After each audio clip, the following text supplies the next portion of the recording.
Jambo la kwanza, jibidishe katika neno. Jambo la pili, lazima jibidishe katika kutaka mabadiliko ya tabia na nia. Jambo la tatu, lazima keep busy kwenye maombi. Wewe uwe mtu wa kuomba. No matter how the situation is, you have to pray. Hata kama unapita kwenye raha, wewe omba. Hata kama unapita kwenye shida, wewe omba. That's why Biblia imesema ombeni bila kukoma. So haya mambo matatu ukiaishi vizuri, mtu wa Mungu, yatakusaidia kukua. Amen. Kwa nini tunafundisha kwa habari ya kukua? Nisikilize mtu wa Mungu. Furaha ya Mungu ni kuona tunaongezeka. Sababu sisi tumezaliwa mara ya pili, tumezaliwa tumekuwa watoto. Furaha ya baba yetu aliye mbinguni ni kuona watoto wake wanakuwa. Kama ambavyo wewe ukiwa na mtoto wako, unaona mwaka wa kwanza, mwaka wa pili mtoto hasimami, bado anakaa. Mwaka wa tatu mtoto amekaa, hasimami wala hatembei. Unaanza kupata shida. Unaanza kwenda kuwatafuta madaktari. Unaanza kwenda kuwatafuta wataalamu. Hivyo hivyo baba yetu wa mbinguni akituona wewe umeokoka mara ya kwanza, bado uko vile vile. Mwaka wa pili bado uko pale pale. Mwaka wa 4 bado uko pale pale. Bado unabaki mchanga.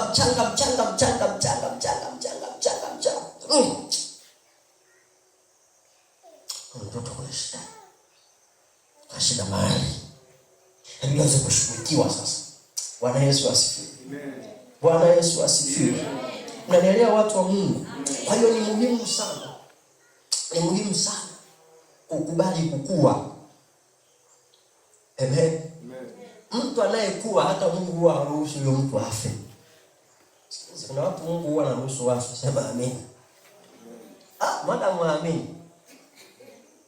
Anasema tazama, mimi ni mzabibu na ninyi ni kila tawi lisilozaa na likata na kulitupa. Hiyo maana yake ni mimi ni mzabibu na ninyi ni matawi, na kila tawi lisilozaa.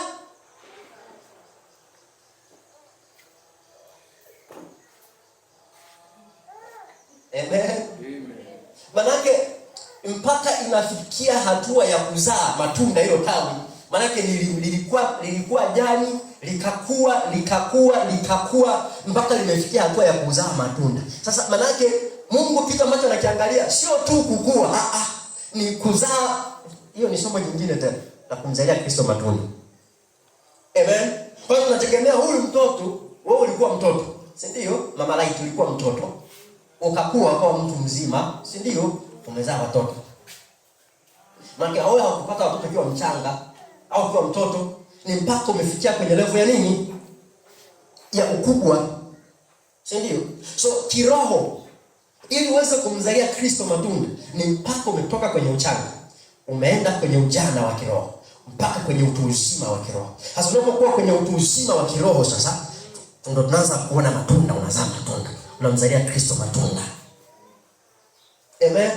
Kwa hiyo kama utakuwa umekomaa kiroho lakini haujafikia kwenye hatua ya kumzalia Kristo matunda, hilo tawi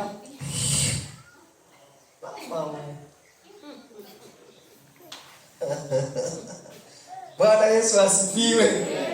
Bwana Yesu asifiwe. Neema ya kukua kwa jina la Yesu. Maisha yako yakue kwa jina la Yesu. Kiwango chako cha kumtafuta Bwana kikue kwa jina la Yesu. Level yako ya kiroho iongezeke kwa jina la Yesu. Bwana Yesu asifiwe. Haleluya. Haya, naenda kumaliza. Jambo la mwisho. Andika hatua 3. Mama Jia hakuwepo hiyo, ndio? Andika hatua 3 za ukuaji kiroho. Hatua 3 za ukuaji kiroho. Kwa binadamu wa kawaida tunajua tuna hatua ngapi za ukuaji jamani? 3. Tuna utoto, tuna ujana, alafu tuna utu uzima. Bwana Yesu asifiwe. So kuna mtu akiongea mahali kwa sababu ule mwongea na mtu mzima. Unaelewa vizuri? Hayo mtu akiongea na huyu ni mtoto ameongea. Bwana Yesu asifiwe. Mtu anapokuwa mtoto anafanya vitu vya nini? Vya mtoto. Nilikuwa naangalia ni jana usiku, nilikuwa niko TikTok. Sema TikTok. Nilikuwa niko TikTok. Nikaona mwalimu mmoja anafundisha watoto wa chekechea. Sikiliza. Kwenye darasa hivi. Mimi napenda mambo ya watoto kwenye darasa. Alafu kwenye meza ile ya mwalimu pale mbele, ameweka noti za 10,000, ameweka chocolate, ameweka pipi. Alafu amewapanga watoto wake kule nyuma. Anaanza fulani. Haya, kila mmoja anakuja anachukua zawadi unayo itaka. Unaelewa vizuri? Katoto kanatoka kule nyuma kanakimbia kiki. Haya, kanachukua chocolate, kanarudi kule nyuma. Kingine anakuja kanachukua big ball, kanarudi kule nyuma. Kingine anakuja kanachukua biskuti. Mpaka watoto wote wanaishi, hakuna gani chukua hela hata mmoja. Wewe watu wa Mungu, kuna 10,000 yako hapo. Wote nini chocolate. So, nifikirisha sana. Huyu mama amewaza nini? Kuwafanyia hivyo watoto. Lakini hii inafundisha nini? Amen. Amen. Lakini kwa sababu nimesoma psychology, kwamba kwa umri ule wa mtoto yeye yani huwa anaweza kufanya kile ambacho kina matokeo kwa wakati ule. Kwa sababu ile hela mpaka ifikirie kwamba hii hela nichukue niende nayo dukani 10,000 ili nipatie hizi big bomb 20. Yeye anawaza ile big bomb nitachukua nitakula. Amen. Amen. So wanafanya hivyo kwa sababu ya nini? Ya utoto. Kwa sababu ni watoto. So wako watu pia ni wachanga kiroho. Kwa chochote wanachokifanya ukiweka hapa vitu hapa tiki, ni kama wanakimbilia nini? Ni kama mwanacha ni. So spiritual kiroho. Amen. Lakini pia nilipokuwa nikifundisha kwenye hili eneo, kwenye haya mambo matatu, nikasema hivi, tunapozungumza kwa habari ya mambo matatu ya ukuaji, nikasema hatua ya kwanza ni nini? Ni uchanga. Hatua ya pili ujana. Hatua ya tatu utu uzima kiroho. Sasa nikasema mfano, tulikuwa na mzee mkubwa hapa leo hivi. Sasa ni mkubwa kuliko wote. Amen. Nikasema kwa mfano mnamuona huyu mzee mkubwa, si ni mzee, lakini kiroho anaweza akawa kijana.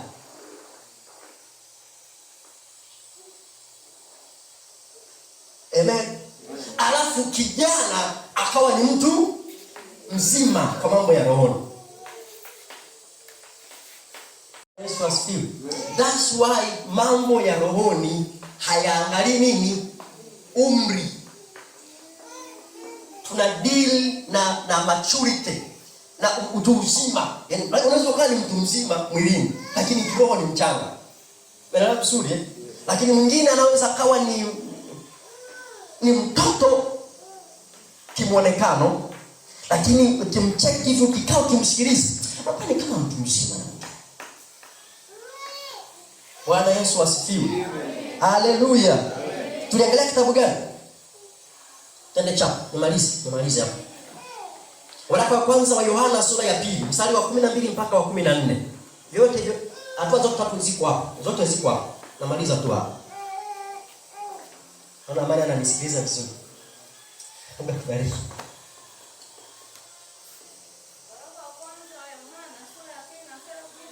Ndio. Sikiliza vizuri mtu wa Mungu.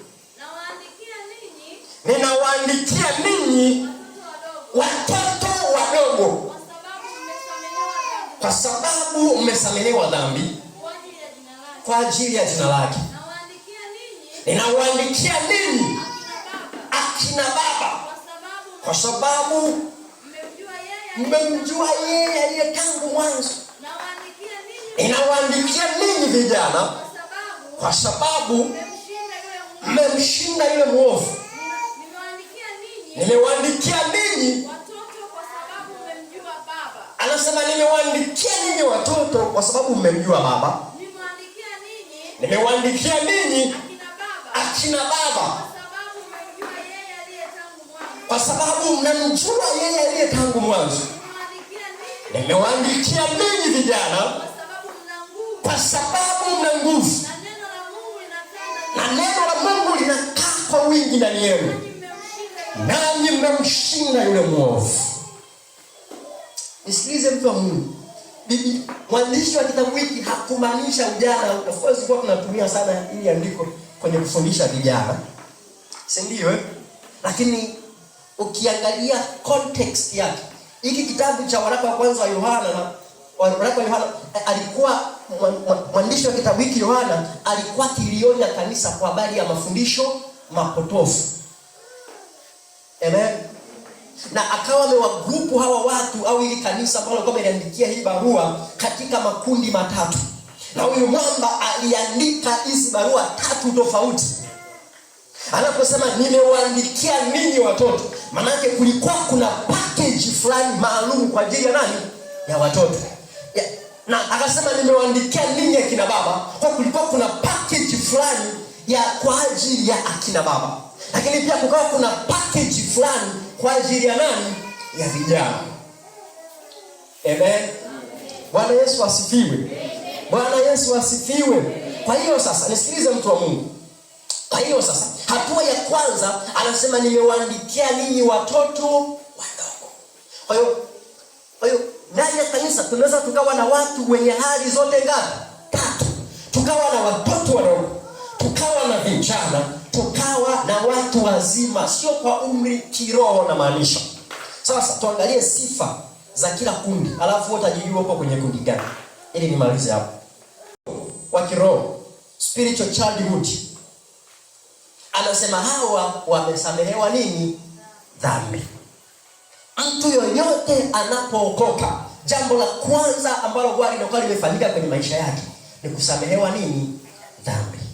Kwa hiyo unapookoka, tunamkiri Yesu ni Bwana jamani, si ndio? Ninatubu sina na nini. Hapo unakuwa umesamehewa nini? Dhambi. Hapo sasa wewe ni mtoto kiroho. Unapozaliwa mara ya pili, unaposamehewa dhambi zako, tayari unakuwa mtoto kiroho. Ndio maana anasema nimewaandikia ninyi watoto kwa sababu mmesamehewa dhambi. So once you receive Jesus, unapokoka tu wewe unakuwa umesamehewa dhambi. Unakuwa mtoto sasa. Unakuwa umezaliwa mara ya pili.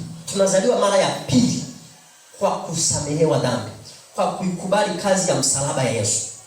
Yesu alikufa kwa ajili yangu, nimeokoka na nimesamehewa dhambi zangu. Unakuwa mtoto sasa. Amen. Amen. Amina watu wa Mungu. Amina watu wa Mungu. Na tukasema hawa watoto wa kiroho wana sifa zao. Andika haraka. Sifa ya kwanza ya watoto kiroho, kwanza anakuwa ameokoka au amepata msamaha wa dhambi. Jambo la kwanza, ameokoka na amepata msamaha wa dhambi. Jambo la pili, anaanza kumjua Mungu kama baba. Jambo la tatu, ana shauku mpya ya kiroho. Mtu yeyote ambaye anakuwa ameokoka anakuwa na shauku mpya ya kiroho. Kama mtoto mchanga atamani kusikia, anatafuta kila kitu. Sinafahamu mtoto mchanga Bwana Yesu asifiwe. Lakini pia anategemea sana wengine. Mtoto mchanga anakuwa hawezi kujisimamia mwenyewe, anategemea sana wengine. Changamoto zake, kama nenda haraka mnaniambia changamoto zake. Huyu mtoto mchanga ana changamoto, si ndio? Changamoto zake, jambo la kwanza ni mchanga kiroho. Anakuwa ni mchanga kiroho. Uliangalia hiyo Wakorintho wa kwanza 3:1 kama unaandika, anakuwa ni mchanga kiroho. Amen. Jambo la pili, anakuwa hajakomaa katika neno. Waebrania 5:13. Huyu mchanga kiroho anakuwa hajakomaa katika neno. Waebrania 5:13. Jambo la ngapi tunaenda? La tatu, hubadilika kirahisi. Vile usema nasoma na kila aina ya upepo. Waefeso 4:14. Si ndio jamani?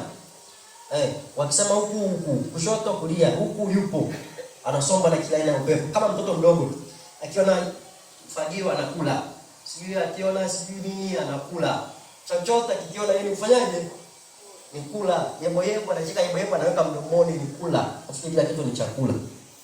Amen. lakini hatuwezi kumlaumu kwa sababu ya nini? Ya mtoto.